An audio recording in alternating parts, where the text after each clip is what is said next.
Rapat teknis Satgas Pangan Terpadu pastikan stok pangan di Maluku aman.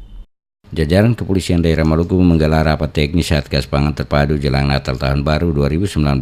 Kabareskrim Polda Maluku Firman Nainggolan sekaligus selaku Kasatgas Pangan Provinsi Maluku usai rapat kepada DMS Media Group mengatakan, Satgas Pangan Polri memantau stabilitas harga kebutuhan pokok dan bahan bakar minyak menjelang perayaan Hari Natal 25 Desember dan Tahun Baru 2019.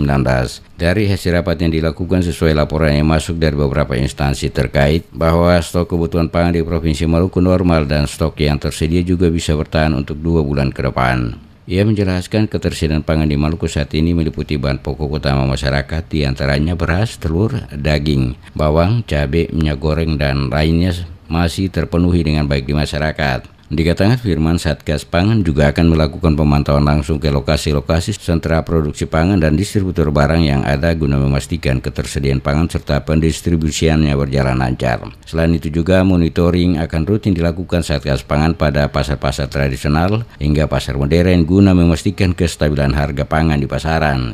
Dari hasil rapat tersebut dapat disimpulkan bahwa situasi pangan untuk wilayah Maluku berjalan normal. Stok bisa bertahan sampai 2 bulan ke depan, ya, terutama untuk bahan-bahan pangan penting, beras, telur, daging, kemudian bawang, cabai, dan sebagainya.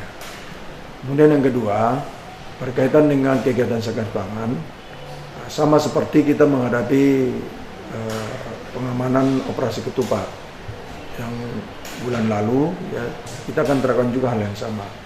Kita akan turun ke sentra-sentra produksi, sentra-sentra distribusi maupun sentra-sentra penjualan, baik itu pasar tradisional maupun pasar modern. Ya.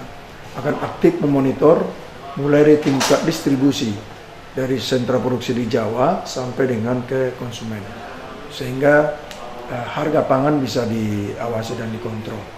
Diharapkan seluruh kebutuhan pokok masyarakat terutama jelang Natal dan Tahun Baru di wilayah Maluku berjalan tetap tersedia normal dan tetap stabil. Rapat teknis Satgas Pangan Terpadu jelang Natal Tahun Baru 2019 yang digelar Polda Maluku melibatkan beberapa instansi terkait yang ada di Maluku.